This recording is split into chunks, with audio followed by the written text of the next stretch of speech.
Hi hello నమస్తే welcome to hit TV. నేను మీ శ్వేత గంగాధర్. ఈ రోజు అయితే చాలా విషయాలు మాట్లాడుకుందాం. ప్రస్తుతం ఆ విషయాలన్నీ మనతో పాటు షేర్ చేసుకోవడానికి ప్రముఖ సీనియర్ జర్నలిస్ట్ సురేష్ కొచ్చాటిల్ గారు ఉన్నారు. ఒక్కసారి వారి మాటలు తెలుసుకుందాం. సార్ నమస్తే. నమస్తే సార్ చెప్పండి, అసలు బంగ్లాదేశ్లో అత్యంత కిరాతకంగా హత్య దీపు చంద్రదాస్, అసలు మనం అది ఎలా చూడొచ్చు? దీనిపైన కొన్ని దేశాల వారు కూడా అసలు స్పందించట్లేదు. ముఖ్యంగా భారతదేశం కూడా కొన్ని సంచలన వ్యాఖ్యలు చేయడం అయితే జరిగింది. అసలు ఎలా చూడొచ్చు సార్? దీనిపైన ఎలాంటి చర్యలు తీసుకోవాలనుకుంటుంది భారతదేశం? బంగ్లాదేశ్లో జరుగుతుంది ఒక ఇస్లామిక్ ఫండమెంటలిజం. ఓకే, అక్కడ జమైతే ఇస్లామీ అని చెప్పి ఒక ఇస్లామిక్ గ్రూప్ ఉంది. భారతదేశంలో కూడా ఉంది వాళ్ళ బ్రాంచ్ ఒకటి, జమైతే ఇస్లామీ హింద్ అని చెప్పి మన దగ్గర ఉంది. రైట్. వాళ్ళకి ఏంటంటే క్యాలిఫేట్ స్థాపించడం, ఒక ఇస్లామిక్ రూల్స్ స్థాపించడం వాళ్ళ ఫైనల్ ఎయిమ్ జీవితంలో.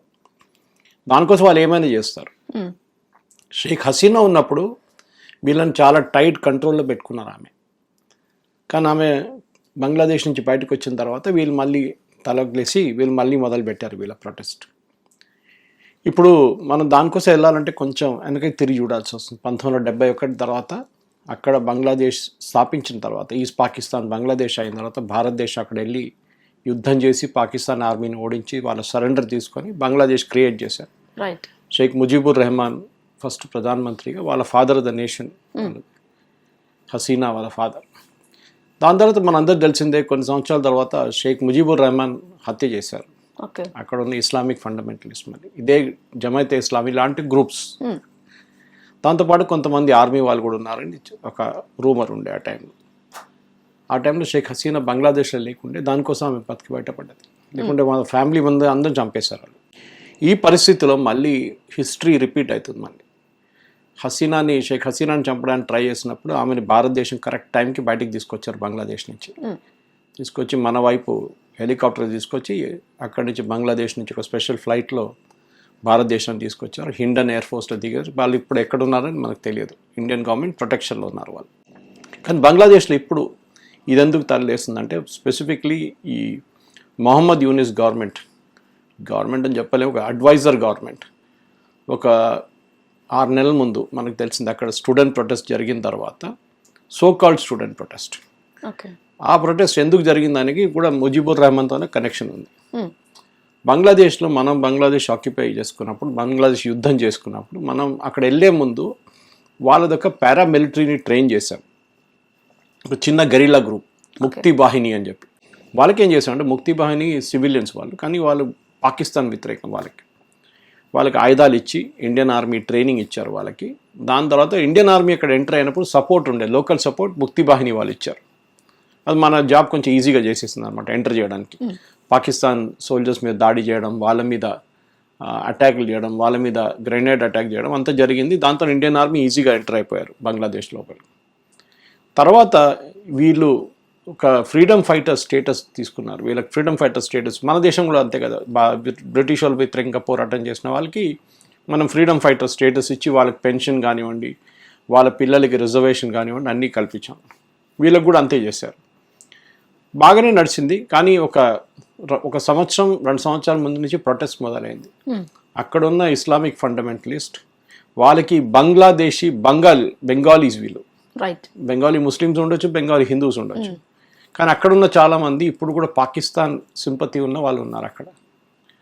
పాకిస్తాన్ కావాలని చెప్పి యుఎస్ గవర్నమెంట్ సహాయంతో, జార్జ్ సోరోస్ లాంటి వాళ్ళ ఫండింగ్తో అక్కడ గొడవ మొదలుపెట్టారు. ఫస్ట్ ఏమన్నారంటే వీళ్ళకి రిజర్వేషన్ తగ్గించాలని చెప్పారు. హసీనా గవర్నమెంట్ అన్నారు ఓకే వీ విల్ థింక్, వీళ్ళు చేసిస్తాం. కాదు, తర్వాత మొత్తం రిజర్వేషన్ తీసేయాలని చెప్పారు. వాళ్ళకి అసలు ఏమి ఇవ్వకూడదు, వాళ్ళకి ఫ్రీడమ్ ఫైటర్ లేదు, ఏం లేదు అని చెప్పారు. అప్పుడు కొంచెం గొడవ మొదలైంది. వాళ్ళ వైపు నుంచి కూడా కొంచెం ప్రొటెస్ట్ ఉండే. సార్, ఇక్కడ రిజర్వేషన్ ఎందుకు తీసేయాలనుకున్నారు? వాళ్ళకు వద్దంటారు. వాళ్ళు ఈ బంగ్లాదేశ్ కోసం పోరాడిన వాళ్ళకి పాకిస్తాన్ యాంటీ పాకిస్తాన్ కదా వాళ్ళు. రైట్. వీళ్ళేమో ప్రో పాకిస్తాన్ ఇప్పుడున్న రెజీమ్ అక్కడ. స్టూడెంట్ ప్రొటెస్టర్స్ ఎవరైనా కానీ వీళ్ళందరూ పాకిస్తాన్ డబ్బులు ఇచ్చి పాకిస్తాన్ ఆర్మీ సహాయంతో ఐఎస్ఐ సపోర్ట్తో చేస్తున్న ఈ అజిటేషన్ అంతా. సో ఇది ఒక బ్యాక్గ్రౌండ్. దానికోసం నేను మీ సడన్గా అనుకుంటా ఈ స్టూడెంట్ ప్రొటెస్ట్ ఎట్లా మొదలైంది అనేది, సో కాల్డ్ స్టూడెంట్ ప్రొటెస్ట్. దాంతో షేక్ హసీనా అక్కడి నుంచి పారిపోయింది. మన అందరు తెలిసింది భారతదేశానికి వచ్చేదామె. దాని తర్వాత మొహమ్మద్ యూనిస్ గవర్నమెంట్ ఏమన్నారంటే మేము అంత త్వరలో ఎలక్షన్ చేపిస్తా అన్నారు. కానీ ఎలక్షన్ చేయలేకపోయారు ఇప్పుడు దాకా. ఒకటి వాళ్ళు షేక్ హసీనా గవర్నమెంట్ని అవుట్లా చేసేసారు. వాళ్ళంటే వాళ్ళ పార్టీ అవామీ లీగు ఇల్లీగల్ అని డిక్లేర్ చేశారు. వాళ్ళకి అధికారం లేదు చేయడానికి. వాళ్ళు ఎక్స్క్యూజ్ ఏం చూస్తారంటే షేక్ హసీనా టైంలో చాలామందిని ఎక్స్ట్రా జ్యుడిషియల్ కిల్లింగ్స్లో చంపేశారు. బహుశా నిజం ఉండొచ్చు, ఎందుకంటే ఆ టైంలో అక్కడ ఉన్న జమైతే ఇస్లామీ వాళ్ళు గవర్నమెంట్ మీద దాడి చేసినప్పుడు గవర్నమెంట్ ఫోర్సెస్ తిరిగి దాడి చేశారు వాళ్ళ మీద. చాలా మటుకు జరిగింది, అది లేదని మనం అంగీకరించలేము దాన్ని. కానీ దాన్ని what is needed at that time ఆ గవర్నమెంట్ని స్టేబుల్గా ఉంచుకోవడానికి, ఆ దేశంని స్టేబుల్గా ఉంచుకోవడానికి చేసిన పని అన్నమాట ఇది. దాని తర్వాత మనం తెలిసిందే ఈ ప్రొటెస్ట్ అంతా మొదలైనప్పుడు అక్కడున్న అవామీ లీగ్ వాళ్ళ మీద దాడి చేయడం మొదలుపెట్టారు. దాని తర్వాత హిందువులు ఉన్నారు, అవామీ లీగ్కి చాలామంది సపోర్ట్ హిందూస్ ఉన్నారు, హిందువుల మీద దాడి చేయడం మొదలుపెట్టారు. ఇప్పుడు కదా మనకు గుర్తుంటుంది 6 నెలల ముందు 8 నెలల ముందు హిందూ ఫ్యామిలీస్ మీద దాడి చేయడం, వాళ్ళని చంపడం అంతా జరిగింది. అదే ప్రొటెస్ట్ మనం ఇటువైపు చూస్తాం బెంగాల్లో.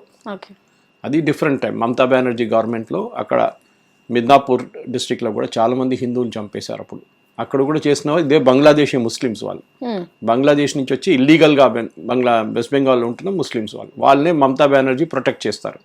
ఇప్పుడు ఎస్ఐఆర్లో వాళ్ళ పేర్లు తీసేస్తే ఆమె గొడవ చేస్తుంది దానికోసం.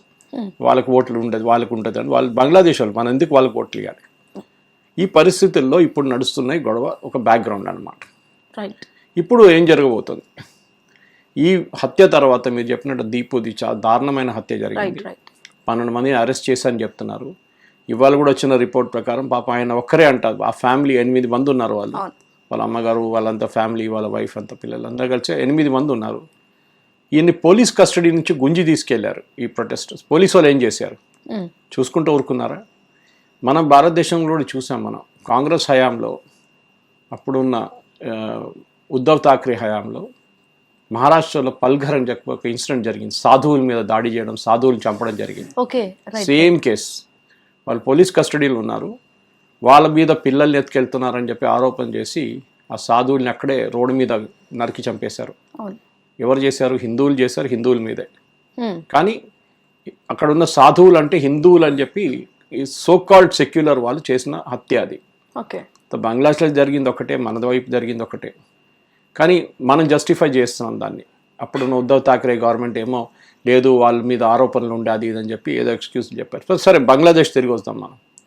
ఇప్పుడు అక్కడ జరగబోయేది 2 మేజర్ జరగాల్సింది. యాక్చువల్లీ ఇప్పుడు జరుగుతుందో లేదో తెలియదు. ఈ ఘటనల తర్వాత బంగ్లాదేశ్ టోటలీ అన్స్టేబుల్ సిచ్యువేషన్లో ఉన్నారు. ఒకటి, అక్కడ ఎలక్షన్ జరగాలి.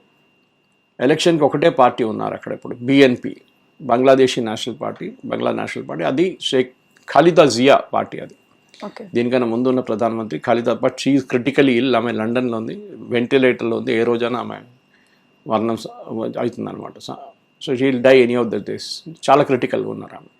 ఆమె కొడుకు ఇప్పుడు ఆ పార్టీ హెడ్ ఉన్నారు. ఆయన యాక్చువల్లీ బంగ్లాదేశ్కి రావాలండే. మొన్న ఈ ఘటన జరిగిన రోజు ఆయన ఈ was suppose to land in Bangladesh. So కావాలని చేశారని కూడా డౌట్ వస్తుంది. ఇప్పుడు ఆయన రాకుండా ఆయన బయట ఆపడానికి చేశారని ఒక రూమర్. లండన్లో ఉంటాడు ఆయన. సో అదొకటి. రెండోది, ఒక రెఫరెండం చేస్తున్నారు అక్కడ. రెఫరెండంలో ఏం ట్రై చేస్తున్నారంటే ప్రధానమంత్రి పోస్ట్ని డైల్యూట్ చేస్తున్నారు. ప్రధానమంత్రి ఎవరైనా గెలిస్తే, ఇప్పుడు గెలవబోతుంది ఖాలిదా జియా వాళ్ళ కొడుకు, కానీ ఆయన కూడా ఒక షేక్ హసీనా లాగా తయారవుతాడమని వీళ్ళకి భయం ఉంది. దానికోసం ఏం చేస్తున్నారంటే ప్రధానమంత్రి పవర్ని తగ్గించాలని చెప్పి ఒక రెఫరెండం చేస్తున్నారు. రెఫరెండం అంటే ప్రజల దగ్గర అడుగుతున్నారు, మేము ఇది చేయొచ్చా చేయలేమా అని చెప్పేసి. దాంట్లో 12 పాయింట్స్ ఉన్నాయి. ఇదొకటి ఫస్ట్ పాయింట్. సెకండ్ పాయింట్ ఏంటంటే అక్కడ ఉన్న అప్పర్ హౌస్ని క్రియేట్ చేస్తున్నారు. మన దగ్గర మనం కూడా బ్రిటిష్ పార్లమెంట్ సిస్టమ్ తీసుకున్నాం. House of lords, house of commons, అంటే రాజ్యసభ, లోక్సభ. వీళ్ళకి ఇప్పుడు ఉన్నది లోక్సభ ఒకటే. సో వీళ్ళు కూడా ఒక రాజ్యసభ ట్రై చేస్తున్నారు క్రియేట్ చేయడానికి. సో దానికి ఒక ప్రొపోర్షనేట్ ఓటింగ్ పర్సంటేజ్ తీసుకొస్తున్నారు. అంటే బేసిక్లీ ఇట్లా ఉంటుంది అన్నమాట. సపోజ్ మన భారతదేశం తీసుకుందాం, బీజేపీ వాళ్ళకి 40% ఓట్లు వచ్చినాయి. మొత్తం 100లో 40% వచ్చి మిగతా అందరికీ 20-30 10 అట్లా వస్తుంది.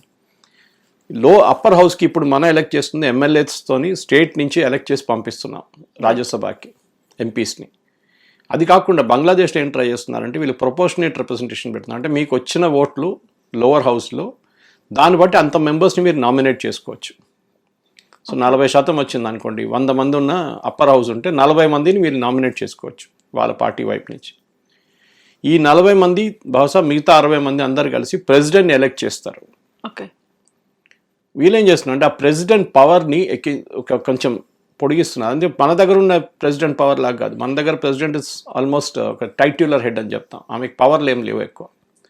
కానీ అక్కడే వాళ్ళు ఏం చేస్తున్నారు అంటే పొలిటికల్ పవర్ ట్రై చేస్తున్నారు ప్రెసిడెంట్కి. అంటే ప్రైమ్ మినిస్టర్ పవర్ తగ్గించి ప్రెసిడెంట్ పవర్ కొంచెం హై చేస్తున్నారు. అంటే బ్యాలెన్స్ ఉండాలన్నమాట. ఒక షేక్ హసీనా మళ్ళీ తయారు కాకూడదు అని చెప్పి నేను చెప్పాను చూడండి, దీనికి ఒక భయం ఉంది వాళ్ళకి. అది ఒక రెజల్యూషన్. అట్లనే చాలా ఉన్నాయి, ఒక 12 రెజల్యూషన్స్ ఉన్నాయి. కానీ అన్నిటికీ లాస్ట్ ఎస్ ఆర్ నో అని చెప్పాలి మీరు. సో టిపికలీ మీరు ఒక రెఫరెండంకి వెళ్తే ఆ 12 పాయింట్లో మీకు 8 పాయింట్లు నచ్చవచ్చు, ఓకే వెరీ గుడ్. 4 పాయింట్లు నేను అగ్రీ చేయను, మీకు ఆప్షన్ లేదు.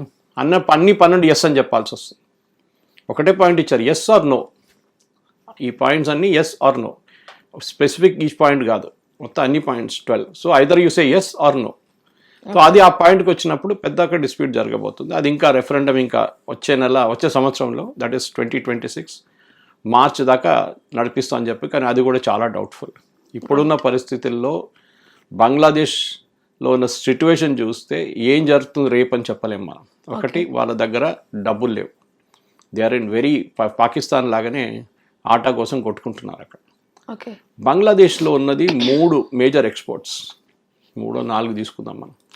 The top most export is textiles. వాళ్ళ దగ్గర రెడీమేడ్ గార్మెంట్స్. వాళ్ళు వరల్డ్లో ఒక టైంలో నెంబర్ 1 ఉండే, ఇప్పుడు నెంబర్ 2, నెంబర్ 3కి వచ్చేసారు వాళ్ళు. మన వైపు నుంచి కూడా చాలా హెవీ కాంపిటీషన్ ఉంది. తిరుపూర్ కానివ్వండి, లుధియానా కానివ్వండి, మన కీటెక్స్ లాంటి కంపెనీ వరంగల్లో పెట్టారు, కేరళ బేస్డ్ కంపెనీ. అట్లాంటి చాలా కంపెనీస్ ఉన్నారు మన దగ్గర. కానీ మనం ఏం చేస్తాం, మన వేజెస్ కొంచెం ఎక్కువ ఉంది, మన జీతాలు ఎక్కువ ఉంది. వాళ్ళ బంగ్లాదేశ్ జీతం చాలా తక్కువ. దాంతో వాళ్ళు కాంపిటేటివ్గా I mean that's what main. అదే కదా మన దగ్గర ఎందుకు అమెరికాలో అదే టెక్స్టైల్ తయారు చేస్తే వాళ్ళ జీతం ఇస్తే అన్ప్రొడక్టివ్ అయిపోతారు, దే కెనాట్ బి కాంపిటేటివ్. బంగ్లాదేశ్లో జీతం తక్కువ ఉందని చెప్పి వాళ్ళు తక్కువ రేట్లో అమ్ముకుంటున్నారు యూఎస్లో. ఈ ఘటన జరిగిన తర్వాత దీనికన్నా ముందు కూడా ఒక కస్టమర్, ఫర్ ఎగ్జాంపుల్ టార్గెట్ కానీ వాల్మార్ట్ కానీ ఎవరైనా అక్కడ ఉన్న మేజర్ రీటైలర్స్ వాళ్ళకి స్టడీ సప్లై చైన్ ఉండాలి. అంటే మేము ఇప్పుడు వాళ్ళు ఆర్డర్ చేయబోతున్నది మార్చ్ కోసం, వాళ్ళు జనవరి కోసం ఇప్పుడు ఆర్డర్ చేయరు. మార్చుకున్న డిజైన్లు ఏమేమి ఉంది, ఏమేమి కావాలి, ఇన్ని లక్షలు కావాలి, ఈ పీసులు కావాలి, ఇట్లా ఉండాలి, ఈ సైజులో ఉండాలి, మొత్తం డీటెయిల్గా ఉంటుంది. ఆ మార్చ్ ఆర్డర్స్ ఇప్పుడు అట్లా నేను చెప్తాను, 3 నెలల ముందు చేస్తారు. మార్చ్ అని చెప్పట్లేదు. ఇప్పుడు డిసెంబర్ కావాల్సిన ప్రోడక్ట్ ఆల్రెడీ వాళ్ళు ఒక సెప్టెంబర్లో ఆర్డర్ చేసి ఉంటారు, క్రిస్మస్ సీజన్ వాళ్ళకి. సో అది నవంబర్ దాకా వచ్చేస్తుంది యుఎస్లో. సో టారిఫ్ మన మీద పడ్డప్పుడు మన మీద టారిఫ్ సెప్టెంబర్ అక్టోబర్లో పడ్డది, ఆగస్ట్ అని పెట్టుకోవచ్చు. దాని తర్వాత మన టెక్స్టైల్ ఎక్స్పోర్ట్స్ పడిపోయింది, మన మీద 50% పెట్టారు. ప్లస్ పాత ఒక 12% ఉండే, సో 62% అయిపోయింది మొత్తం. బంగ్లాదేశ్కి అదే టైంలో 15% పెట్టారు. 15% టారిఫ్ వాళ్ళకి, ఆలోచించండి. సో వాళ్ళు కాంపిటేటివ్ అయిపోయారు యూఎస్లో. కానీ మనం చూస్తే నవంబర్లో మన ఫిగర్స్ వచ్చింది, నవంబర్ ఎక్స్పోర్ట్ ఫిగర్స్, దాంట్లో భారతదేశం ఎక్స్పోర్ట్స్ యూఎస్కి 22% పెరిగింది. టారిఫ్ పెట్టిన తర్వాత కూడా పెరిగింది. ఎందుకంటే at the end of the day quality చూస్తారు, మీ క్వాలిటీ ఎంత బాగుంది, క్వాలిటీ బట్టే వాళ్ళు కొంటారు. సో కొంచెం ప్రైస్ ఎక్కువైనా కానీ మా కస్టమర్లు ఇవ్వడానికి రెడీ ఉన్న టారిఫ్ వాళ్ళే కడుతున్నారు కదా, మనం కట్టట్లేదు. టారిఫ్ మనం అనుకుంటాం టారిఫ్ మన కంపెనీల మీద అని కాదు, అమెరికాలో ఎవరు కొంటున్నారో వాళ్ళ మీద టారిఫ్ వేస్తున్నారు. సో మనకే నష్టం. మన ఇక్కడ నుంచి $10 ఒక డ్రెస్ పంపిస్తే $10 అక్కడ అందుతుంది, కానీ వాళ్ళు దాని మీద 50% వేస్తే $15 అయిపోతుంది. వాళ్ళు కడుతున్నారు 15, కస్టమర్ కడుతున్నారు అనమాట, మనం కట్టట్లేదు. సో దానికోసం వాళ్ళ దగ్గర కన్జ్యూమర్ చాలామంది ప్రొటెస్ట్ చేస్తున్నారు. ఈ టారిఫ్ తీసుకొచ్చిన తర్వాత కూడా 50 ఐటెంల మీద స్పైసెస్, టీ, భారతదేశం నుంచి పంపించే బాస్మతి రైస్, దీని మీద అన్ని టారిఫ్ తగ్గించారు ట్రంప్. అది ఎవరికి తెలియకుండా మెల్లగా చేశారు ఆయన, ఎక్కువ గొడవ ఉండకూడదు అక్కడ, అమెరికన్స్ గొడవ చేస్తారని చెప్పి. కానీ ఇండియన్స్కి అది కావాలి. స్పైసెస్ మీరు ఎక్కడి నుంచి తెచ్చుకుంటారు, భారతదేశం నుంచి వెళ్ళాలి కదా, ఎక్కడి నుంచి మిరపకాయలు కానీ మీరు టర్మరిక్ కానీ ఎక్కడి నుంచి తెచ్చుకుంటారు, ఇండియా నుంచి ఉంటుంది. బాస్మతి కూడా అంతే. సో బిగ్ స్టోరీ ఏంటంటే ఇప్పుడు బంగ్లాదేశ్ వైపు నుంచి వెళ్ళే ఎక్స్పోర్ట్స్ని మనం ఏం చేయాలి. ఇప్పుడు ఇవాళ చూసాం బాయ్కాట్ బంగ్లాదేశ్ గుడ్స్ అని చెప్పి ట్రెండ్ అవుతుంది ఇవాళ ట్విట్టర్లో పొద్దున్న నుంచి. బంగ్లాదేశ్ నుంచి టెక్స్టైల్ బయటకు పంపిస్తున్నది. For example company like Zudio, వాళ్ళు చాలా మటుకు బంగ్లాదేశ్ నుంచి తెప్పించుకుంటుండే, కానీ వాళ్ళు 6 నెలల ముందు బంద్ చేసేసారు. ఇంటర్నేషనల్ మార్కెట్స్లో కూడా ఇండియన్స్ దగ్గర అదే చేయమంటున్నారు, again boycott Bangladeshi goods, made in Bangladesh textile మీద ఉంటే కొనకండి అని చెప్పి ప్రొటెస్ట్ స్టార్ట్ చేస్తారు. ఇది మంచిది, ఎందుకంటే నేను అదే చెప్పాను, ఫస్ట్ పాయింట్ వాళ్ళది అక్కడ. మన గవర్నమెంట్ కూడా ఏం చేయాలంటే మన టెక్స్టైల్ కంపెనీకి కొంచెం సబ్సిడీ ఇచ్చి ఒక 25 మిలియన్ 50 మిలియన్ ఇచ్చేసి మీరు యూఎస్ మార్కెట్లో అమ్మేసుకోండి. అప్పుడు వాళ్ళ టారిఫ్ తగ్గిపోతుంది వాళ్ళకి ఎఫెక్టివ్లీ, వాళ్ళకి మనం డిస్కౌంట్ ఇచ్చినప్పుడు, ఒక ఇన్సెంటివ్ ఇచ్చినప్పుడు.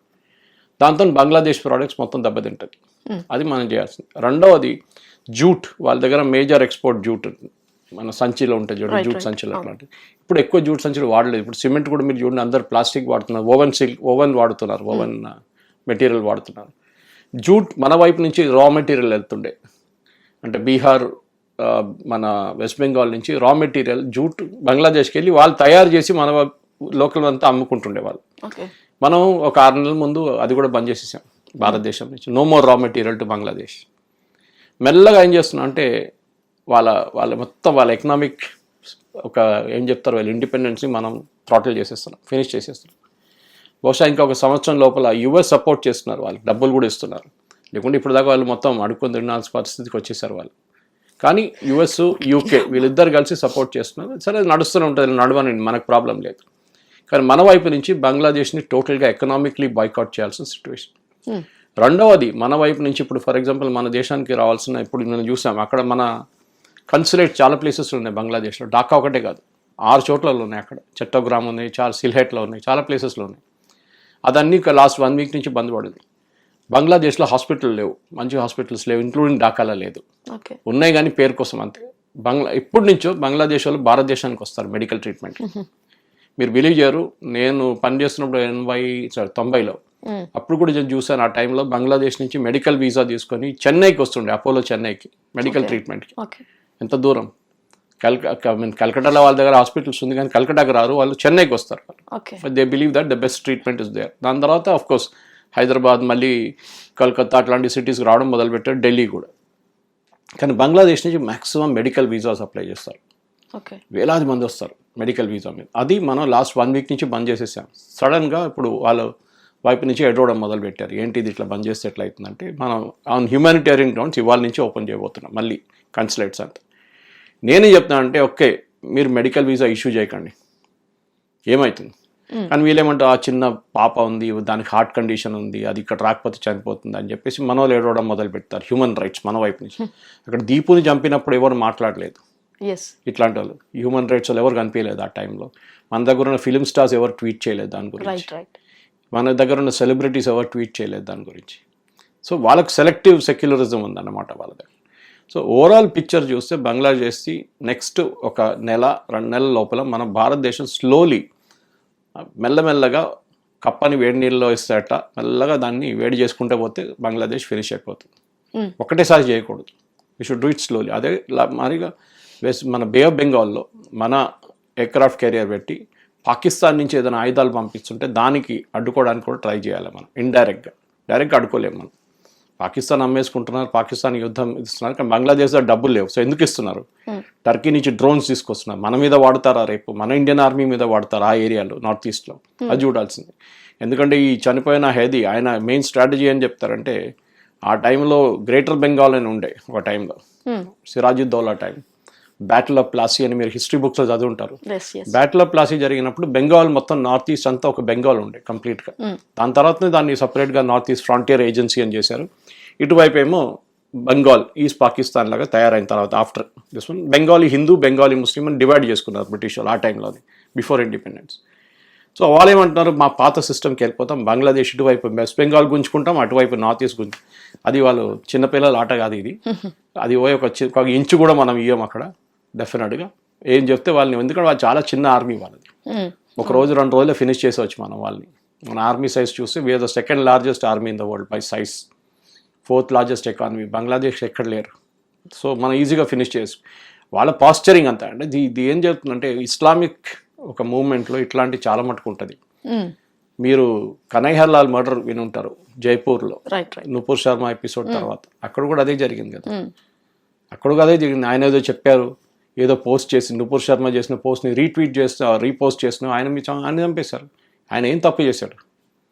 ఇది మన దేశంలో జరుగుతుంది, కానీ దాన్ని సపోర్ట్ చేయడానికి చాలా మంది ఉంటాయి. ఆయన ఎందుకు చేశాడు, నుపూర్ శర్మ అట్లా ఎందుకు చెప్పింది?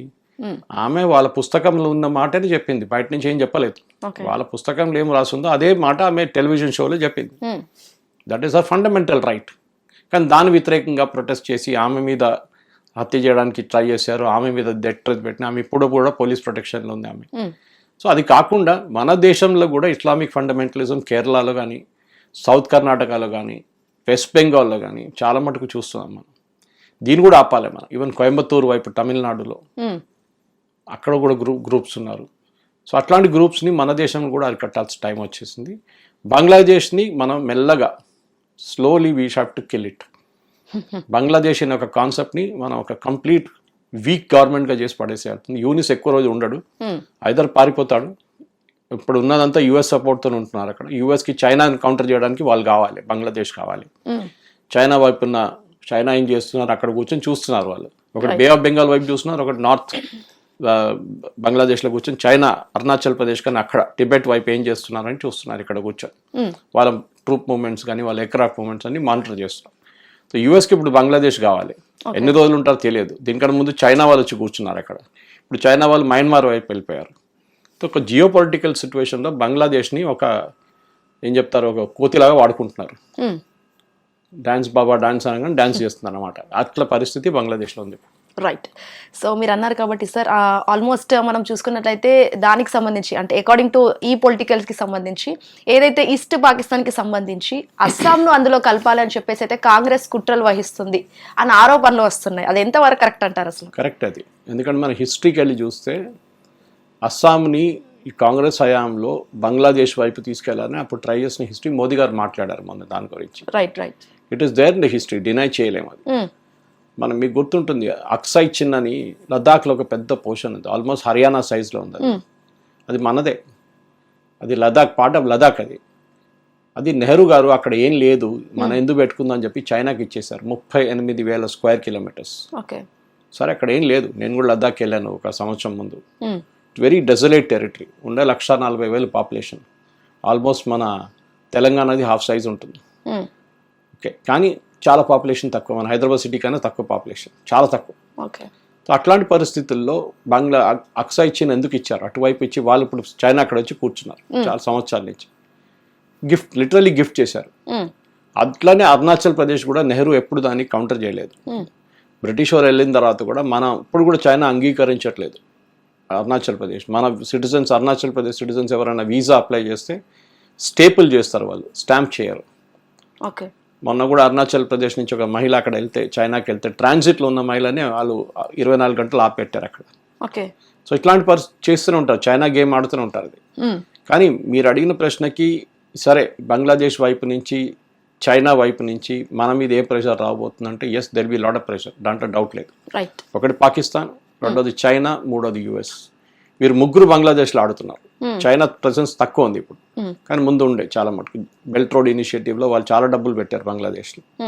అది కాకుండా మన వైపు నుంచి అదానీ పవర్, అదానీ వాళ్ళ ఒక పెద్ద ఎలక్ట్రిసిటీ కంపెనీ జార్ఖండ్ నుంచి బంగ్లాదేశ్కి 17% వాళ్ళ ఎలక్ట్రిసిటీ వాళ్ళు సప్లై చేస్తున్నారు. ఆ సింగిల్ ప్లాంట్ నుంచి. ఆ ప్లాంట్ ఇండియాకి సప్లై చేయదు, బంగ్లాదేశ్ కోసం సైన్ చేసుకున్న అగ్రిమెంట్ ప్రకారం మనం వాళ్ళకి పవర్ ఇస్తున్నాం. వాళ్ళకి $500 మిలియన్ ఇంకా బకాయి ఉంది కట్టాల్సింది. బంగ్లాదేశ్ ఇంకా కట్టలేదు. మనం ఒకరోజు రాత్రి ఆఫ్ చేసి పడేయాలి అంతే స్విచ్. బంగ్లాదేశ్లో మొత్తం అంధకారం అయిపోతుంది, అక్కడ ఏం కరెంట్ ఉండదు, ఏముండదు. అది మనం చేయాలి. కానీ చేస్తే మన వాళ్ళు మళ్ళీ అంటే అది హ్యూమానిటేరియన్ కండిషన్స్, అక్కడ హాస్పిటల్స్ ఉంది, ఎంతసేపు జనరేటర్ నడిపిస్తారు, మనం కరెంట్ ఎట్లా కట్ చేసేస్తాము. చేయాల్సిందే. హిందీలో అంటారు ఘీని తీయడానికి సీదా ఉంగ్లీస్ అని నికాలతో టేడా ఉంగ్లీస్ అని నికాలని అంటారు. వాళ్ళని అంతే, మనం స్ట్రైట్ ఫార్వర్డ్ చేస్తే చాలు, పట్టించుకోకపోతే మనం ఇండైరెక్ట్ గా కూడా చేయాల్సి వస్తుంది అనమాట. అస్సాంని కలిపితే కాంగ్రెస్ పార్టీకి వచ్చిన బెనిఫిట్స్ ఏంటి సార్? ముఖ్యంగా ఆ పార్టీకి సంబంధించి అస్సాం వాళ్ళనే ఎందుకు కలపాలనుకుంటున్నారు? అస్సాం ఏమవుతుందంటే ఇప్పుడు కాదు, north east frontier agency time నుంచే అస్సాం కాకుండా నాగాలాండ్ కూడా అంతే, మిజోరాం అంతే, మణిపూర్ అంతే. ఇదంతా నార్త్ ఈస్ట్ స్టేట్స్ని అసలు కాంగ్రెస్ వాళ్ళు పట్టించుకోలేదు. Out of sight out of mind అంటారు ఇంగ్లీష్లో. ఎక్కడో ఉంది నార్త్ ఈస్ట్. 7 సిస్టర్స్ ఆఫ్ అంటారు వాళ్ళని. వాళ్ళు అక్కడ డెవలప్మెంట్ లేకుండా, ఒక ట్రైన్ కూడా లేకుండా, మొన్న మోదీ గారు వచ్చిన తర్వాతనే మణిపూర్కి ఒక ట్రైన్ ఫైనలీ వెళ్ళింది అనమాట అక్కడికి. అంత దారుణమైన పరిస్థితి. అక్కడ ఫ్లైట్లు చాలా తక్కువ ఉండే. ఉడాన్ స్కీమ్ పెట్టారు ఇప్పుడు. ఉడాన్తోనే అక్కడ చాలా మంది ఇక్కడి నుంచి పనిచేస్తున్న అమ్మాయిలు అబ్బాయిలు 4 రోజులు తీసుకుంటారు వాళ్ళు అక్కడ చేరుకోవడానికి. నాగాలాండ్ లేకుండా మణిపూర్ చేరుకోవడం 4 రోజులు తీసుకుంటారు, హైదరాబాద్ నుంచి బెంగళూరు నుంచి ట్రైన్లో. ఇప్పుడు వాళ్ళు ఒక 3 గంటలు 4 గంటల సేపట్లో వాళ్ళు చేరుకుంటారు వాళ్ళ ఇంటికి. ఎంత బెనిఫిట్ చూడండి. సో సబ్సిడీ ఇస్తున్నారు అన్నమాట దానికి. నార్త్ ఈస్ట్లో $2,500 దాకా టికెట్ మీద సబ్సిడీ ఇస్తున్నారు. సో అక్కడ ఫ్లై చేయొచ్చు అని చెప్పేసి నార్త్ ఈస్ట్లో చిన్న చిన్న ఎయిర్పోర్ట్స్ ఉంటాయి అక్కడ. ఇది మెయిన్లీ ఏంటంటే బంగ్లాదేశ్ వచ్చిన దానికన్నా ముందు కూడా మనం ఒక చిట్టగాంగ్ అనే వాళ్ళ పోర్షన్ ఉంది, ఇప్పుడు కూడా చట్టగ్రామ్ అంటారు దానికి పేరు మార్చారు. హిందూ మెజారిటీ ఉండే ఇండిపెండెన్స్ టైంలో. ఓకే. ఈస్ట్ పాకిస్తాన్ వాళ్ళు బ్రిటిష్ వాళ్ళు డివైడ్ చేసినప్పుడు చిట్టగాంగ్లో ఉన్న వాళ్ళు హిందువులు ఏమన్నారంటే మేము 90% హిందువులు ఇక్కడ, మమ్మల్ని భారతదేశంతో కలుపుకోండి, అటువైపు నార్త్ ఈస్ట్ వైపు కలుపుకోండి అంటే నెహ్రూ వద్దన్నారు. ఆలోచించండి ప్లీజ్. వీఆర్ సింధ్ లాగానే, సింధు వాళ్ళు కూడా అదే అన్నారు కదా. బలూచిస్తాన్ వాళ్ళు అన్నారు మాకు వీళ్ళతో సంబంధం లేదు పాకిస్తాన్తో, మమ్మల్ని భారతదేశంలో కలుపుకుంటే అంటే నెహ్రూ గారు ఏమో వద్దు అన్నారు. పొలిటికల్ బ్లండర్స్, నెహ్రూ చేసిన పొలిటికల్ బ్లండర్స్ అసలు కౌంటే లేదు. 62 జరిగిన చైనా వార్, 65 జరిగిన 2 చైనా వార్లు మనం ఓడిపోయాం. కృష్ణ మేనన్ మెయిన్ ఫాట్ అప్పుడున్న డిఫెన్స్ మినిస్టర్, ఆయన ఒక నెహ్రూ చంచా ఉండే, అసలు ఆయనకి డిఫెన్స్ మినిస్టర్ అంటే ఏం తెలియదు. ఫస్ట్ ఇండియాలో జరిగిన స్కామ్ అని చెప్పించిండు, జీప్ స్కామ్ అని చెప్పి, అది ఇంకో పెద్ద స్టోరీ. అది పాత జీపులు కొనుక్కొని కొత్త జీపులు బిల్లు పెట్టేసి శాంక్షన్ చేయించుకున్నాడు నెహ్రూతోని. ఇదన్నీ జరిగింది ఆ టైంలో. సో మనం చూస్తే హిస్టారిక్లీ మనం చాలా మంది అంటారు ఇప్పుడు ఎందుకు మళ్ళీ నెహ్రూని గుంజుకొస్తున్నారు అంటే, హిస్టరీ ఎప్పుడు మర్చిపోకూడదు, ఎందుకంటే ఆ హిస్టరీ మళ్ళీ తిరిగి వస్తుంది ఒకరోజు. అది ఇంగ్లీష్లో అంటారు history has a habit of repeating it self అని. అది మేము చూసుకుంటే ఏ పోర్షన్ అయినా లోకంలో మళ్ళీ అది తిరిగి వస్తుంది. రష్యా యుక్రెయిన్ ఉండొచ్చు, ఏదైనా ఉండొచ్చు, ఇజ్రాయెల్ గాజా ఉండొచ్చు, ఇదన్నీ పాత ప్రాబ్లమే, మళ్ళీ మళ్ళీ తిరిగి వస్తుంది అది. మనం కూడా మన వైపు ఏం చూసుకోవాలంటే ఇప్పుడు బంగ్లాదేశ్తోని మనం సరే చాలా మంది అంటారు బంగ్లాదేశ్ వార్ జరిగినప్పుడు మనం ప్రతి బస్సులో వెళ్ళేవాళ్ళు మన దేశంలో, ఆ టైంలో కార్లు ట్యాక్సీలు చాలా తక్కువ, బస్సులో వెళ్ళేవారు ప్రతి మనిషి 5 పైసలు బంగ్లాదేశ్ కోసం ఇస్తుండే. అంటే మీ టికెట్, ఆ టైంలో టికెట్ రేట్ చాలా తక్కువ, 10 పైసలు ఉండే, దాంట్లో 5 పైసలు బంగ్లాదేశ్ కోసం పక్కన పెట్టారు, బంగ్లాదేశ్ రిలీఫ్ ఫండ్ అని చెప్పి. సినిమా టికెట్ల మీద కూడా అయితే 5 పైసలు 10 పైసలు సినిమా టికెట్ల మీద కూడా మనం బంగ్లాదేశ్కి డొనేట్ చేసాం. అట్లా కోట్లు డొనేట్ చేస్తున్న ఒక దేశం కేవలం ఇక్కడ బంగ్లాదేశ్ కి మాత్రమే ఎందుకు సార్? అది ఆ టైంలో వాళ్ళ దగ్గర ఏం లేకుండే, పాకిస్తాన్ వాళ్ళని ఇడిచేసి వెళ్ళిపోయారు కదా, వాళ్ళని సహాయం చేయడానికి మనం చేసాం ఇదంతా. కానీ చూడండి ఇప్పుడు అదే వాళ్ళు భస్మాసుర్ ఎఫెక్ట్ మన తల మీద తీసుకొచ్చి వాళ్ళు చేయబెడుతున్నారు ఇప్పుడు. సో వాళ్ళని మనం ఎందుకు సహాయం ఇవ్వాలి? ఇవ్వక్కర్లేదు. సరే మెడికల్ వీసా మళ్ళీ అదే తిరిగి వస్తుంది, మెడికల్ వీసాకి వస్తారు వీళ్ళు, వాళ్ళకి మెయిన్ కావాల్సింది అది మెడికల్ వీసా. మళ్ళీ బియ్యం, వాళ్ళ దగ్గర రైస్ లేదు, చాలా తక్కువ, వాళ్ళు రైస్ కల్టివేట్ చేస్తారు కానీ తక్కువ. కానీ అక్కడ కూడా మనం సహాయం చేస్తున్నాం వాళ్ళకి. మళ్ళీ ఇది వరదలు వచ్చినప్పుడు మళ్ళీ మనం సహాయం ఇచ్చినాం వాళ్ళకి, వీ గేవ్ రిలీఫ్ మెటీరియల్స్. చాలా మంది అడుగుతారు ఎందుకు ఇచ్చినాం, వాళ్ళకి ఇవ్వకూడదు కదా, మనం ఇది ఇట్లాంటి పనులు చేస్తున్నారంటే కరెక్ట్. ఇంకోటి ఏంటంటే ఇప్పుడు నిన్న రాత్రి కూడా ఇంకో ఛానల్ డిబేట్లో, లైవ్ డిబేట్లో నన్ను అడిగారు, బంగ్లాదేశ్లో ఉన్న 1 కోటి మంది హిందువులు ఉన్నారు అప్పుడు, 1 కోటి మంది, చిన్న అమౌంట్, చిన్న నంబర్ కాదు, చాలా తగ్గిపోయారు. ముందు 5-6 కోట్లు ఉండే, ఇప్పుడు 1 కోటి మంది అయిపోయారు. వాళ్ళు కన్వర్ట్ చేసేసారు, చంపేశారు, లేకుంటే చాలా మంది భారతదేశం వైపు పారిపోయి వచ్చారు 71 నుంచి. ఆ హిందువుల్ని మనం ఇక్కడ పిలిపించుకోద్దా అని అడిగారు యాంకర్ నా దగ్గర.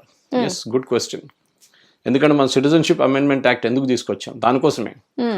బంగ్లాదేశ్, పాకిస్తాన్, ఆఫ్ఘనిస్తాన్లో ఉన్న హిందూ, పార్సీ, సిక్, జైన్ ఈ కమ్యూనిటీ వాళ్ళ మీద దాడులు జరుగుతున్నాయి ఎప్పటి నుంచో. పాకిస్తాన్లో 14% హిందువులు ఉన్నాయి, ఇప్పుడు 1% కూడా లేరు. ఎక్కడికి వెళ్ళారు వాళ్ళు కన్వర్ట్ చేశారు, లేకుంటే వాళ్ళు చంపేశారు, లేకుంటే వాళ్ళు పారిపోయారు. కానీ బంగ్లాదేశ్లో అంటే ఓపెన్ బార్డర్ లేదు మనకు పాకిస్తాన్ వైపు, చాలా కంప్లీట్ ఫెన్సింగ్ ఉంది, మనకి రావడానికి చాలా కష్టం. సో మోదీ గవర్నమెంట్ తీసుకొచ్చే చట్టం ఏంటంటే సిటిజన్షిప్ అమెండ్మెంట్ యాక్ట్లో వీరు మన వైపు వచ్చేస్తే వీళ్ళు ఎక్కడికి వెళ్తారు? సౌదీ అరేబియాకి వెళ్ళలేరు కదా, యెమెన్కి వెళ్ళలేరు కదా, ఏ ముస్లిం కంట్రీకి వెళ్ళలేదు, ఏ నేపాల్ కూడా వెళ్ళలేరు. వాళ్ళు మన వైపు వచ్చేస్తే భారతదేశంలో, ఎందుకంటే మహాత్మా గాంధీ గారు చెప్పారు అప్పుడు బిఫోర్ 47 చెప్పారు that we have a responsibility towards our people అని చెప్పారు. నెహ్రూ లియాఖత్ ప్యాక్ట్ అని ఒక ప్యాక్ట్ ఉండే, 48లో అనుకుంటాను సైన్ చేశారు, ఆర్ 1950. ఆ ప్యాక్ట్ క్లియర్గా రాశారు మీ కంట్రీలో ఉన్న మైనారిటీస్ని మీరు చూసుకోవాలి అని. లియాఖత్ అలీ సైన్ చేశారు అప్పుడున్న పాకిస్తాన్ ప్రధానమంత్రి. వాళ్ళు పాటించుకోలేదు, మనం పాటించుకున్నాం. మన దగ్గర ఉన్న ఆ టైంలో ఉన్న 14% ముస్లిమ్స్ ఇప్పుడు 35% అయిపోయారు. కానీ పాకిస్తాన్లో ఉన్న 14% 1% పడిపోయింది. బంగ్లాదేశ్ ఉన్న 18 నుంచి 24% ఇప్పుడు 2% అయిపోయింది. ఆ 1 కోటి మందిలో ఎంతమంది భారతదేశం వైపు వస్తారో మనకు తెలియదు. వాళ్ళ ఇల్లు వాళ్ళంతా అక్కడే ఉంది కదా మొత్తం, దాన్ని ఇడిసి రాలేరు వాళ్ళు. కానీ టెంపరీగా ఒక సొల్యూషన్ క్రియేట్ చేసి ఎవరన్నా రావాలనుకున్న వాళ్ళని మనం పిలిపించుకోవాలి ఇక్కడికి, మన వైపు వచ్చి మన సిటిజన్షిప్ ఇవ్వాల్సి. మన కాంగ్రెస్ వాళ్ళు కూడా వ్యతిరేకించకూడదు, ఎందుకంటే మహాత్మా గాంధీ చెప్పారు అది, దట్ వాళ్ళకి ఎప్పుడైనా ప్రాబ్లం ఉంటే వాళ్ళు మన దేశం వైపు రావచ్చు. నెహ్రూ లియాఖత్ అలీ ప్యాక్ట్లో కూడా అది ఉంది, that we will take care of a minorities. మీరు టేక్ కేర్ చేయలేదు, so we will bring it back Pakistan నుంచి. బంగ్లాదేశ్తో అయితే అప్పుడు లియాఖత్ అలీతో సైన్ చేసిన ప్యాక్ట్ ఈస్ట్ పాకిస్తాన్ కూడా అప్లికబుల్ ఉండే ఇప్పుడున్న బంగ్లాదేశ్ కోసం. సో వాళ్ళని పిలిపించుకోవాలి మనం భారతదేశంకి. కానీ మమతా బెనర్జీ లాంటి వాళ్ళు భయపడతారు. ఓకే.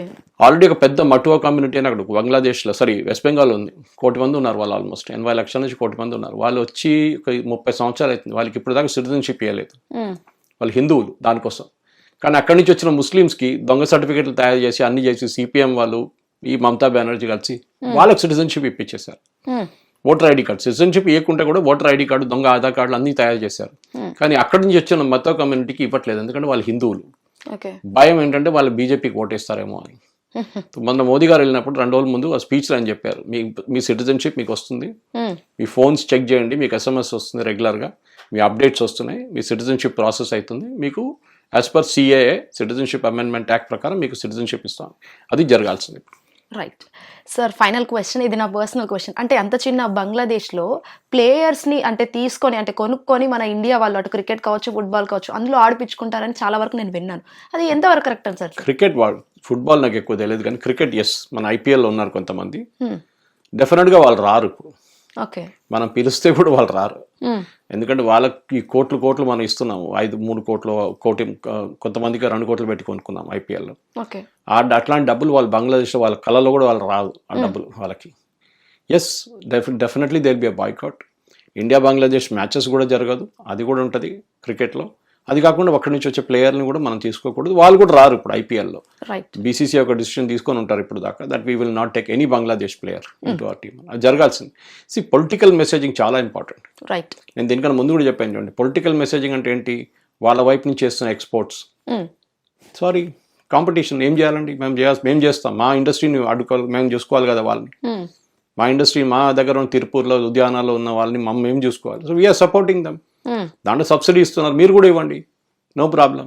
కానీ మీ ఇండస్ట్రీని మేము డెఫినెట్గా ఫినిష్ చేసేస్తాం మేము, దాంట్లో డౌట్ లేదు. అది ఉండాలన్నమాట.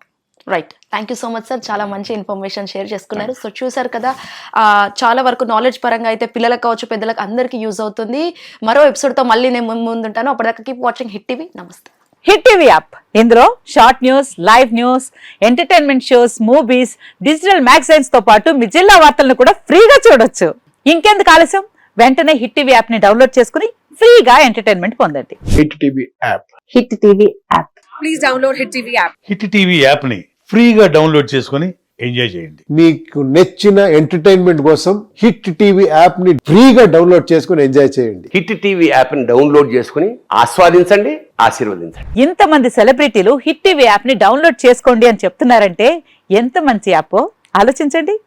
అమెరికా అమెరికా అమెరికా అమెరికాలో చదవాలనుకునే వాళ్ళకి విశ్వసనీయమైన పేరు మన శౌర్య కన్సల్టెన్సీ. UK లో 1 year masters, UK లో 1 year masters, 2 years work permit up to 5 years visa. Contact Saurya Consultancy. Contact 89851 89851.